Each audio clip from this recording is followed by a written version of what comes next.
Nicole, we keep finding ourselves not only talking to each other, but reasons to talk to each other.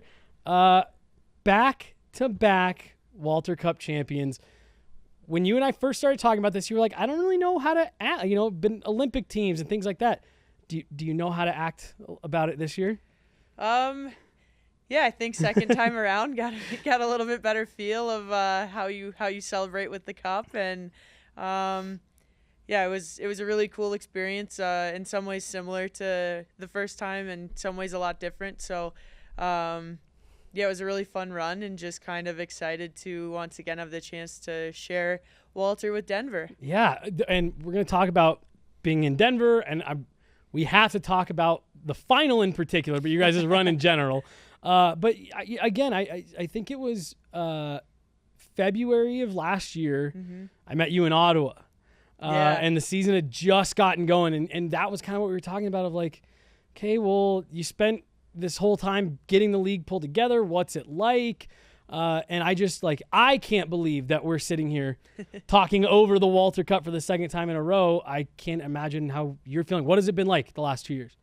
It's honestly been a dream come true. I think we've been waiting and pushing and working for a league that reflects what we put into the game, and to finally have the backing and just the ability to share our game with the world. Mm-hmm. It's been really cool to see. I'm obviously partial to our fans in Minnesota, and to see the backing that our team has, and how many people are fans and just want to be a part of it. And it's been amazing. And I couldn't imagine doing anything else. So. Yeah.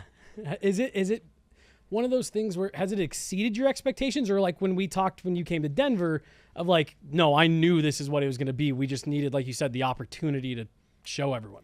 Yeah, I think I still feel that way. I mean, even as it's grown and we've done the takeover games in different places, and we've seen how strong our fan base is and how strong every single fan base that has a team is. And now with expansion, like, I think we all as players knew that this kind of thing was possible if we could get the right people to believe in us and to believe in the sport. And, I think the way the last 2 years have gone just proves that, we were right to bet on ourselves. Yeah. And again, like the first year, like I just remember talking to so many folks and it being a lot of like whoa, this is pretty awesome. This is fun to watch. And the conversation around it, from my perspective, from like the media perspective, was so different from year one to year two. I imagine it was the same for you, but I have to also imagine that the team camaraderie, being comfortable in the league, playing, the schedule that you did, I had to imagine that took a step in the second year as well. Yeah, I think having a year under your belt and kind of understanding how the travel works, what to expect, and not only were all of us kind of rookies in a lot of ways in the league, but so were all of our staff. It was a lot of people's first times doing all of this, whether it's, like booking the flights, the hotels, the meals, all of that stuff on the road, like what's best for recovery when you play like 3-4 nights a week. Like that was all very new to staff and players alike. So this year to have a staff with it under their belt and us with it under our belt to know, even what you need individually and also what's best for the team leading up to important games and things like that. I think, it was kind of cool to you do get into a routine and understand how it all works. And I think we played 24 games year one, and then they added 6 more this year. So just having an understanding of how to handle those things, I think, I can't say it was an advantage for us because every team had that, but it's definitely been steps in the right direction all over the place. Has it changed you as a player? I think you kind of change your summer preparation is a bit different now. Like we're used to having kind of starting in August or September, and now it's more, you don't really need to be ready till November. So we've like shifted the calendar back a couple months. So I feel like really anxious right now that it's July and I haven't started skating. Yeah, you're sitting here talking to me. And yes, not on the ice, that I'm not on the ice right now, but it's like, no, you're fine. I have to keep reminding myself, like, it's a long year, and you kind of have to figure out how to mentally and physically prepare for that. I'm glad you said mentally, because that was something I wanted to talk to you about. Because again, like going back to when you and I were chatting in Ottawa last year, like that was one thing that I remember you bringing up of, you play your games and your tournaments and stuff throughout the year, but your focus is on, world championships, Olympics, or whatever. And, it's a smaller, pool of games and you're working towards that.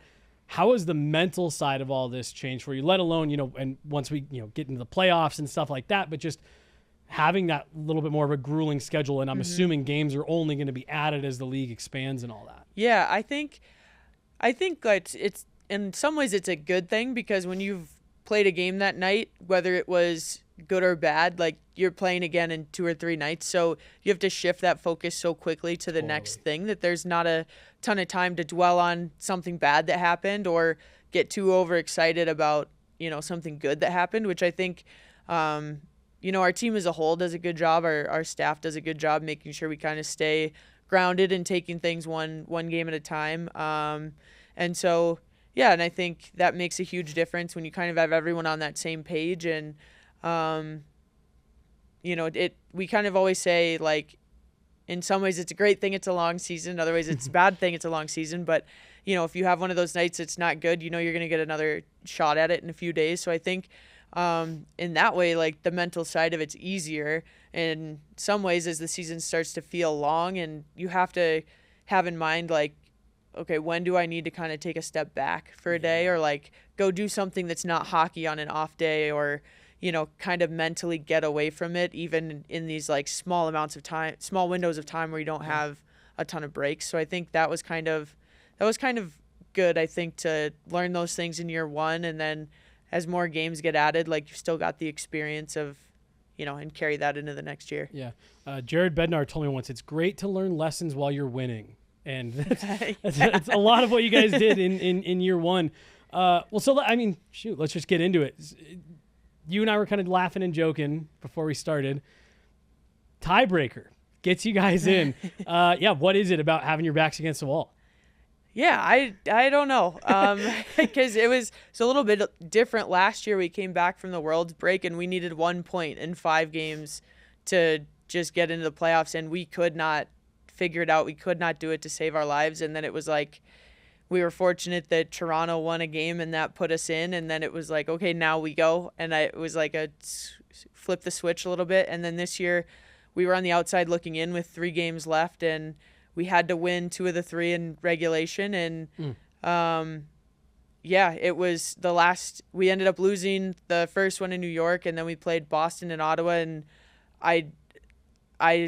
the goal scoring just caught fire all of a sudden, and everyone just, the switch flipped like 2 games before playoffs this year. So I don't know. I think that in some ways, like, there are just some people that when their backs are against the wall, they know how to perform. And I think our team has a lot of winners on it from a lot of different levels, be it NCAA champions of the Swedish league, like NWHL or PHF or CWHL, like Olympic world champions. We have a ton of those on our team this past year. And, just having people that know how to win is really a game changer. Well, so I was actually going to ask about it, because as you were talking, I said, I wonder if there's any level of that, that backs against the wall, being able to, flip the script and all that on the drop of a dime, if that is some of that Olympic experience. Because obviously you and Maddie and Net and Kendall, like, do you think there's any part of that you guys are able to draw on? Like,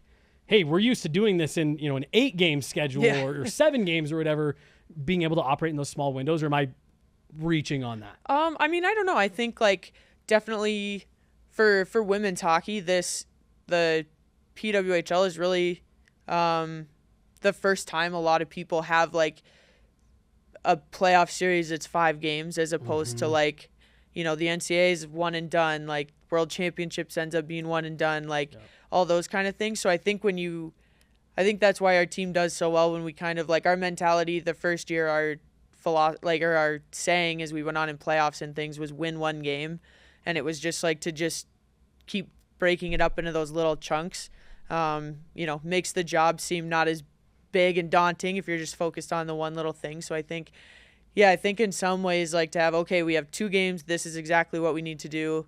Like, I think that does help rein the focus in a little bit. Yeah. And like you said, just having the winners and that is something that just for as long as I've been around the sport, I thought maybe at one point that was kind of like an overrated thing, but it's having winners and people that understand how to be in those situations makes a very real difference from what I've seen. Yeah, no, I totally agree. I always say, like, if you follow Kelly Panic, Kendall Coyne Schofield, and Lee Steckline around long enough, you're bound to win some things.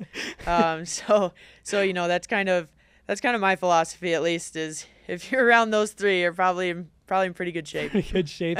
So yeah, I mean, however it happens, you guys get in, and that's all that matters.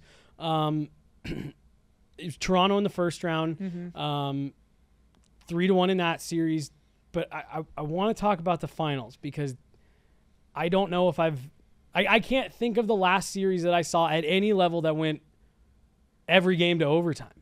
Yeah. That was, I mean, I want to ask about the clinching game in a minute, but just as you are kind of progressing through this series, what's going through your head as you're watching? I mean, what was an incredibly tight series? Yeah, it was a lot too. I mean, we were playing every other night, even with the little bit of the travel in between. So, it was, you would have these really, like, obviously losing game one, it was like, okay, we need to regroup quickly and come back. And then game two, it's like you tie the game with under 20 seconds to go, end up winning it in overtime, and it's like, okay, that's an amazing high, but well, we're flying back home tomorrow and we play the next day. So it was kind of, again, understanding how to stay, like, enjoy the moments as they're happening, but to just, when you go to bed that night, it has to be put away and, like, on to the next. And I think our group did a really good job of that. And I think, you know, when we were at home in those two games, you see, like, Katie Knoll and Liz Shepard scoring those big goals. Those are two people that play, like, third and fourth line roles for us most of the year. And, like, they're on the ice in overtime. They're trusted to do their job. And I think that's kind of the epitome of our team is we trust everybody to do their job, and everyone's trusted on the ice. And I think that starts, like, the net out. Like, they coach trust Maddie and I in net, and then trust everyone line 1 to 4, D pair 1 to 3, whatever it is. So I think that makes a huge difference to have that mentality in the locker room and know that your teammates and your staff believe in you. I mean, for you as a goaltender to have someone like Maddie, that you guys are as close as you are off the ice, to be able to lean on and support each other, for folks who aren't a goalie that maybe look at, a situation where you have two players for one net that think it's competition and all. What is it like having this dynamic with Maddie? It's so fun. Like, I think we're very much able to separate competing against each other to earn the net and helping each other do it at the same time. I think we both recognize how important it is to have two strong goaltenders, and how important it is to support each other, because it only helps the team. And I think, like, both of us are very team oriented, and we just, if you're, like, Maddie was obviously on fire in the finals, like, go get it, girl. Like, let's go win this thing. And, so I think having that is really special. And I think it was kind of cool the way it happened both years. Is I kind of played more in the finals the first year. Maddie plays more this year. And I think it just goes to show again, like, how important it is to have two people you trust, kind of like the Avs have right now too. So, I think that's just seems to be kind of becoming more of a mentality for hockey in general. It's not as much a 1-2 everywhere as much as is a 1A, 1B situation in the NHL and in the PW as well. So I think that's been something we tapped into from the beginning, and we're just, I think we were first roommates for, like, national team stuff in 2017. So we've been close for a long time. So it just works, and we just kind of roll with it. Yeah.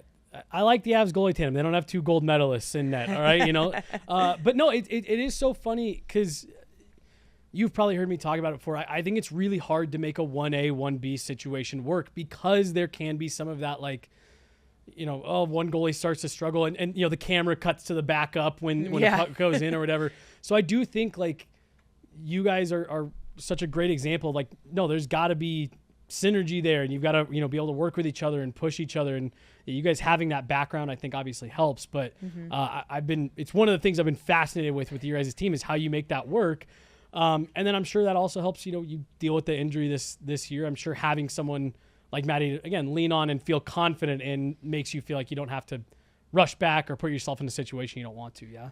Yeah. I mean, for sure it was, obviously like you never want to be injured and like miss time, but, it is a good thing that it's like, we don't need to force you to play right now, like, cause we're in a hole if you don't, or something like that. Cause, cause Maddie's amazing and we'll be just fine and all of that stuff. So, I think that was like a huge advantage and, proved to be really important down the stretch to have too. For sure.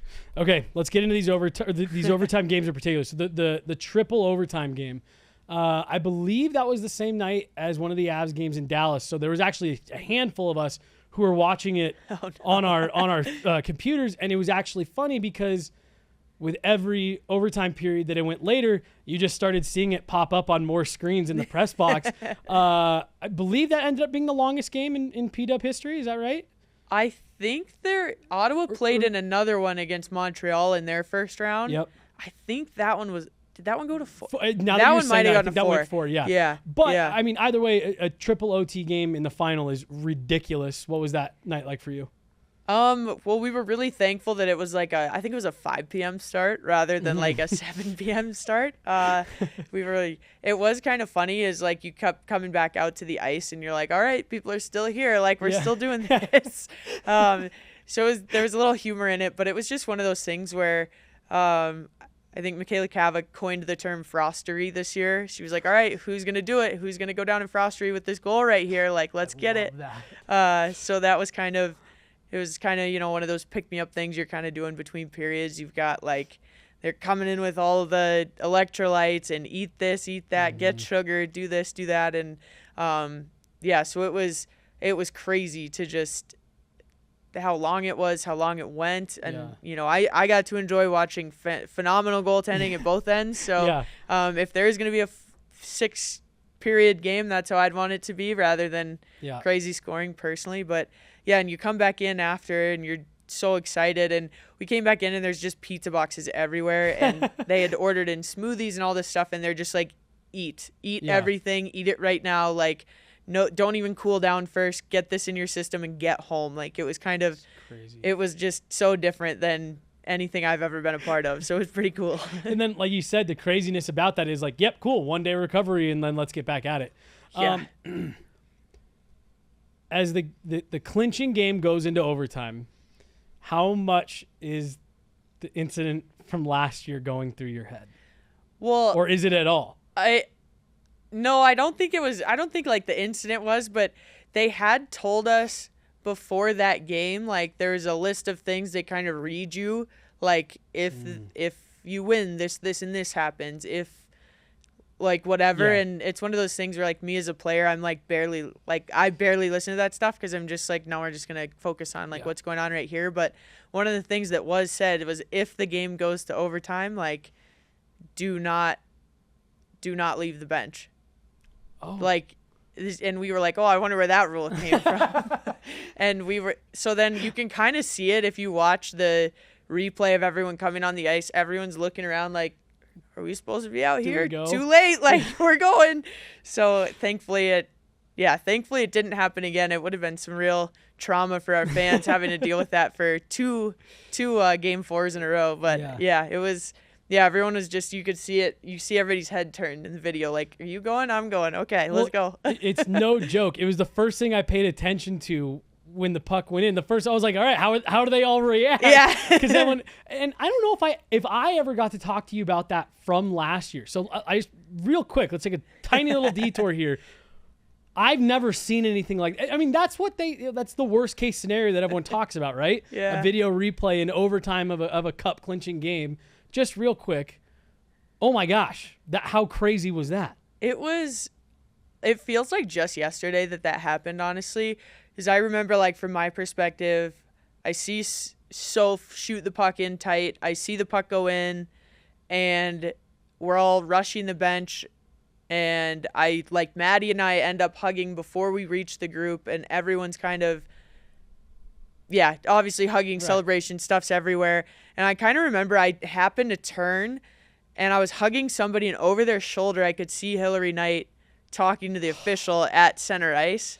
And I just like reached back into the pile and I was like, Kendall, something's going on up there. Like, you better go check it out. And so Kendall goes up there and they start showing the replay. And Maddie and I both look at each other and we're like, ooh, this isn't going to count. Yeah. And one of the girls like goes, what are they going to do? Make us put our gear back on? Like, no way. And I was like, that is exactly what they are going to do. Like, yes.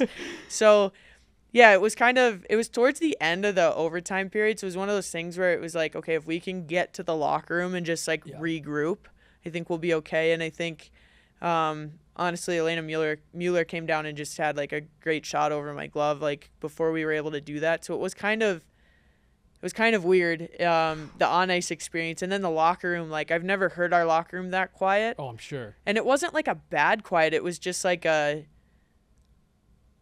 like what just happened type processing, thing. yeah. And then kind of, you could just tell, like, as the room started kind of moving around, people doing different things, I don't know, there just felt like, at least to me, or I processed it this way, it was like a very collective, like, we're fine, we got to go to Boston, that's fine. Like, and you could just, I mean, from there on out, I was just like, we got this. Like, it just felt very calm and confident. Yeah. So yeah, it was a really weird situation, but yeah, we made the most of it. Yeah, no kidding. And like I said, sorry to take us back. Oh, that's okay. I've been dying to talk to you about that for over a year now, because that was so crazy. But no, I mean, that was something that was going through my head watching you guys as you were celebrating this year. And obviously this year that goal was never in question. Like, you know, that it was obvious that one was going to count. But I did wonder if that was going through any of your guys' heads of like, double check, make sure no one's talking about, okay, yeah, we're like, good, yeah. Everyone's out here? Okay, everyone's out here. Let's do it. I mean, I guess just, you know, Nicole, for you, again, one of the things that really stuck with me when we talked last year, I think it was after you guys had won, was you saying, like, you know, it's hard to grasp because winning the Walter Cup wasn't anything you ever dreamed about growing up. It wasn't a thing, you know, but you've gotten to be, you were a key part in getting the league off the ground, you know, a founding member, first goalie drafted, you know, et cetera, and now here you are, you got a beautiful ring on your finger there. Yeah. And the Walter Cup sitting in between us again. Just, have you had a chance to, you know, kind of step back, take a moment and think about where you've landed and how you've gotten to this point? I don't know. I think this year I feel like for our team and maybe me individually a little bit was a little bit more trying than the first year. Was a little bit more difficult. Just, you know, we were like last year our team came out so hot and we won a lot of games early, which ended up being like so important for us in the end to have done that. And we kind of were just more up and down throughout the year. Like, I don't know that we strung three wins together until round one. Like, we hadn't done that all year. And so I think that, like, this one felt, like, more rewarding in that way, that it felt like we went through a more difficult path, felt like it was a little bit more difficult a year for me personally. So that kind of made this feel rewarding in a different way than the first one did. Yeah. But I think also winning it at home this year, in some sense, to be able to stand on the ice, and I think we were around 13,000 people there for that game. And, you know, when you win it away, like, people leave or stay, or it's, you know, they're not cheering for you necessarily there. So to kind of have that experience at home now and just see the crazy crowd and the purple and how many people were there in general, and just, I feel like that experience, like, I did take a step back kind of on the ice to, like, take that in, because it was kind of like, this is what it looks like when, like, an NHL team wins the cup. Like, this is how it's supposed to look. You've got all the cameras lined up on the ice. You've got this big presentation with, like, the, not fireworks, but the whatever they're called. Yeah, those things going crazy, the confetti. Like, it all just looked how it's supposed to look. And that was, I think, really cool to, I don't know, in some ways I was, not that it wasn't real last year. We had a lot of those things last year, but it just being at home and that many people there, it was like, this is what it's supposed to feel like. I 100%. And something else that I believe when we were in Ottawa talking, One of the things that you said was like, this has all been so crazy. 2 years ago, we were hoping that someone would give us tape, and now here we've got all this. And to your point, I had to imagine that the moment you're describing right there kind of ties into all of that. Like, man, I just wanted tape a few years ago. And now here we are with the cameras lined up and the confetti and like sparklers. I don't know what to call it. Yeah, sparklers, maybe that's the word. And just all that and the fans and the jerseys. Like I just can't imagine what that moment is like for not just you, but all of you guys, to just see where the game is at. Yeah, I think it's really rewarding to see where the game's gotten to and know that like it's going to continue to press forward even when some of the founding members as we all get a little bit older and start to retire, and know that like the next generation is set up to come right into a pro league out of college and have that ability to develop like right in front of them. And it's just so cool to think where the game will be in 10-15 years, to just like, if you want something to get better, like you have to put the resources into it. Mm-hmm. And now that those resources are there, it's just going to be like how far can the game go when the only thing women have to focus on is hockey. Right. So I'm going to be vague with this story, but I think people will be able to pretty quickly deduce who I'm talking about here. There's a player who played for the Avs a couple years ago whose younger sister was in college. Very good player. And we were talking to him in the locker room, like, oh, what's her next move? And this was before the PW had even been announced. And he had told us, oh, she's getting her degree in this so she can go get a job in, this type of, office setting. And the other guy who was standing there talking, he said, oh, she's not going to pursue, playing. He goes, I think she's going to go for one Olympic cycle, see if she can make the team, and then she's probably done.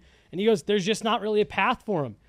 And she got drafted a couple weeks ago. And I was so excited watching that just because of what it represents. Everything that you're talking about, that the last time I talked to someone about this player, it was, oh yeah, she's planning for, life after hockey.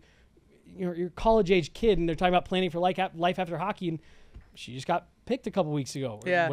A week ago. I don't even know what time it is anymore. But she just got picked in the draft, and it's exactly what you're talking about. Of like, there's a path now, and you can focus on that and set that as this can be something that you dream about now.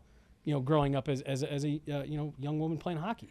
Yeah, I think it's so cool because, like, yeah, growing up, I wanted to play for the Avs, and, like, I mean, I'd still love to play for the Avs, I guess, but, but, like, there just wasn't, like, you had the Olympic team and a national team, but it was, like, it didn't register for me early on as a kid exactly what that was, and, like, I didn't quite understand it, so I think it's so much easier for people to grasp, like, oh, this is the Minnesota Frost, they play where the Minnesota Wild play, they do what the Minnesota Wild do. Like, I think it's easier for kids to make that correlation and then be like, oh, well, if, somebody can grow up and want to be Marc-Andre Fleury, like somebody can grow up and want to be like Maddie Rooney or Nicole Hensley too. Yeah.